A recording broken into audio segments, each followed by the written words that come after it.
India tells Canada to withdraw dozens of diplomatic staff.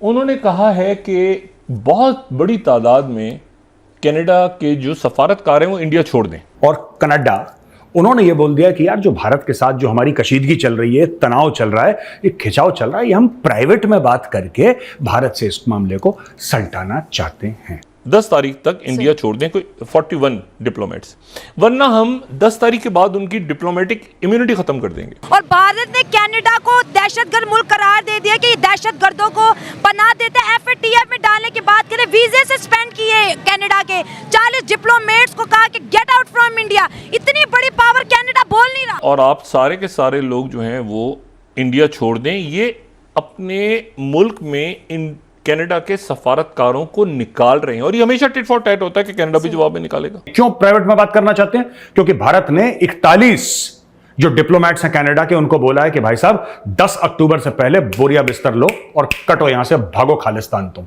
Khalistan का मतलब Canada. पूरी कौम जो है वो मोदी के साथ खड़ी है, पूरी दुनिया वेस्ट खड़े हैं। उसके बाद ये अभी आपने देखा है G20 हुई है, G20 का क्या उसका मैसेज क्या था? उसका मैसेज क्या मैसेज था? यही मैसेज था कि आज वो भारत नहीं है जिसके ऊपर जो है ना जो मर्जी चार दौड़ेगा। सही बात है। इस वजह से पूरी दुनिया को उसकी आवाज पे लब्बैक कहना पड़ेगा। अब तुम तमीज की बात कर रहे हो, अब तुम बात कर रहे हो फ्रेंडशिप की बात कर रहे हो, ये सब चीजें तुम्हें पहले सोचनी चाहिए थी। अब तो चिड़िया चुग गई खेत बेटा। भारत ने पाकिस्तान पर बड़ा वायरस हमला किया है और भारत में जो वायरस फैला है इसका नाम है निपा वायरस। पाकिस्तान में भी ये फैलना शुरू हो गया है, जिसके बाद पाकिस्तान में खतरे की घंटी बजा दी गई है।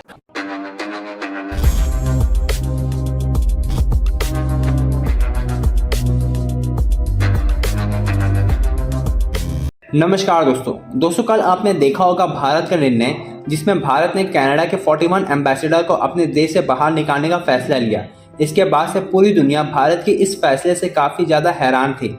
लेकिन दोस्तों इसी बीच जस्टिन ट्रूडो की तरफ से एक बयान आया है भारत के इस निर्णय को लेकर के, जिसमें जस्टिन ट्रूडो ने कहा है कि उन्हें भारत के साथ अपने रिलेशंस अच्छे रखने हैं और भारत के साथ कोई भी एस्केलेशन नहीं करना है, जिसके लिए वे नहीं चाहते हैं कि भारत से कोई भी डिप्लोमेट्स कनाडा के वापस जाए, क्योंकि इस वक्त भारत और कनाडा के रिलेशंस टेंस माहौल में चल रहे हैं और अगर इस माहौल को शांत करना है तो डिप्लोमेट्स अहम भूमिका निभाएंगे और भारत और कनाडा की सुलह करवाएंगे। लेकिन दोस्तों अब कनाडा ने भारत पर अपने पार्लियामेंट में भारत पर इल्ज़ाम लगा करके बहुत बड़ी गलती कर दी है, तो अब भारत कनाडा को इतनी आराम से नहीं छोड़ेगा। तो चलिए इसी पर आगे पाकिस्तानी मीडिया का रिएक्शन देखते हैं।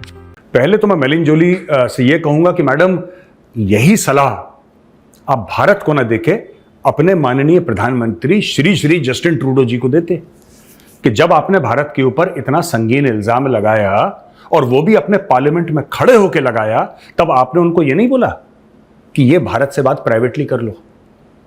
आपने शुरू करा था सिलसिला, this was started by Canada. आपने शुरू करा। हम ये, आपको क्या लगा आप गोरे हैं, वेस्टर्न वर्ल्ड के हैं, G7 के मेंबर हैं, तो भारत को आंखें दिखाएंगे, भारत बोलेगा यार आज बड़ा डर लग रहा है कनाडा से। आपको क्या लग रहा था ये होगा? आप व्हाइट, वेस्ट और wealthy, the 3 Ws, white, west और वेल्दी अपने घर पे होंगे। यहां पे आपकी एक नहीं चलेगी, ना कोई चलने देगा। सबसे पहले यह बात छोड़िए कि भारत से हम प्राइवेट में बात करना चाहते हैं। क्यों प्राइवेट में बात करना चाहते हैं? क्योंकि भारत ने 41 जो डिप्लोमेट्स हैं कनाडा के, उनको बोला है कि भाई साहब 10 अक्टूबर से पहले बोरिया बिस्तर लो और कटो यहां से, भागो खालिस्तान। तुम खालिस्तान का मतलब कनाडा, भागो खालिस्तान यहां से। तो तब उन्होंने बोला कि नहीं नहीं, ये मांडवाली कर लेते हैं, आपस में बातचीत कर लेते हैं, कोने में चल के बात कर लेते हैं, ये तो घर की बात है, आपस में बात कर लेते हैं, सबके सामने ये बातचीत करने की क्या जरूरत है? तो यार यही चीज मैं बोलना चाहता हूं कनाडा को। अब बात तुम्हारे हाथ से निकल गई है। ये जो अब तुम्हें तमीज है ना, अब तुम तमीज की बात कर रहे हो, अब तुम बात कर रहे हो फ्रेंडशिप की बात कर रहे हो, ये सब चीजें तुम्हें पहले सोचनी चाहिए थी। अब तो चिड़िया चुग गई खेत बेटा। खालिस्तान की बात करें, सारे खालिस्तानी इस वक्त कनाडा के अंदर मौजूद है और भारत ने कनाडा को दहशतगर्द मुल्क करार दे दिया कि दहशतगर्दों को पनाह देते हैं। FATF में डालने की बात करें, वीजे सस्पेंड किए कनाडा के 40 डिप्लोमेट्स को, कहा कि गेट आउट फ्रॉम इंडिया। इतनी बड़ी पावर कनाडा बोल नहीं रहा। क्यों बोले? पूरी कौम जो है वो मोदी के साथ खड़ी है, पूरी दुनिया वेस्ट खड़े हैं। उसके बाद ये अभी आपने देखा है G20 हुई है, G20 का क्या उसका मैसेज क्या था?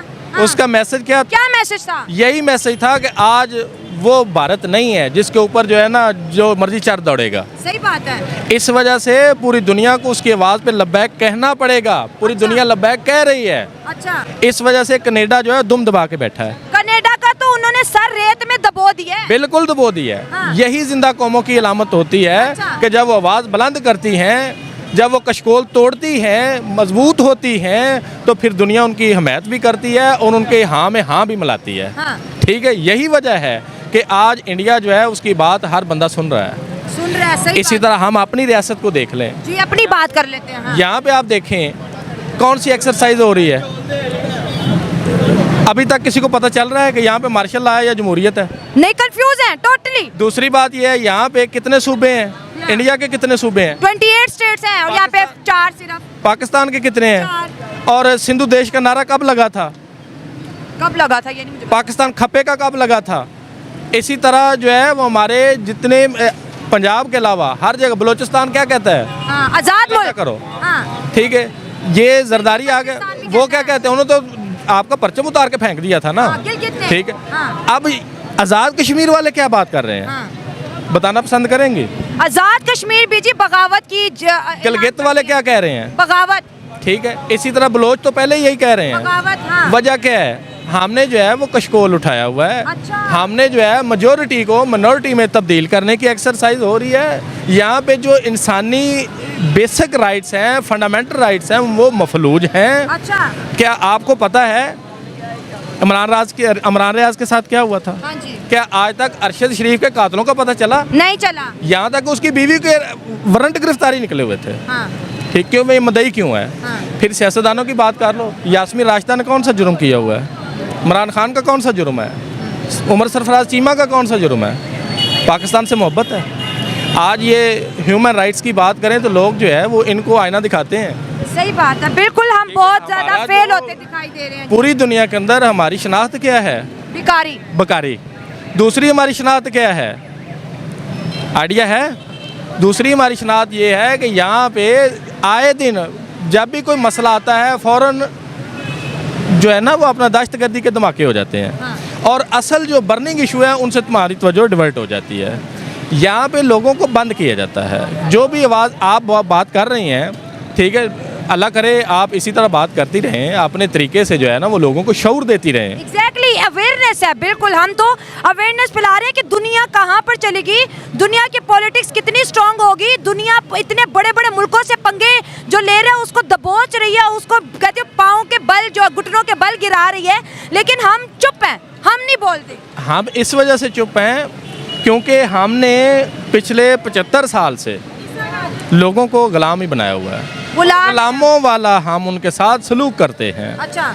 ठीक है, इसके ना तो पता चलता। वो नरेंद्र मोदी ने कहा था कि मुझे तो समझ नहीं आती कि पाकिस्तान में बात किससे करनी हाँ, है। ये बात उनकी बड़ी मशहूर ठीक है। है। हाँ। किससे बात करें? आज हम भी यही बात कहते हैं कि पाकिस्तान जो है वो आईजी को बुलाती है हाई कोर्ट, वो कहता है जी मुझे नहीं पता ये काम कैसे हो गया। वो कहता है इतने बंदे बाजियाब करवाने हैं, वो किधर हैं? वो कहता है हमें नहीं पता कहाँ है।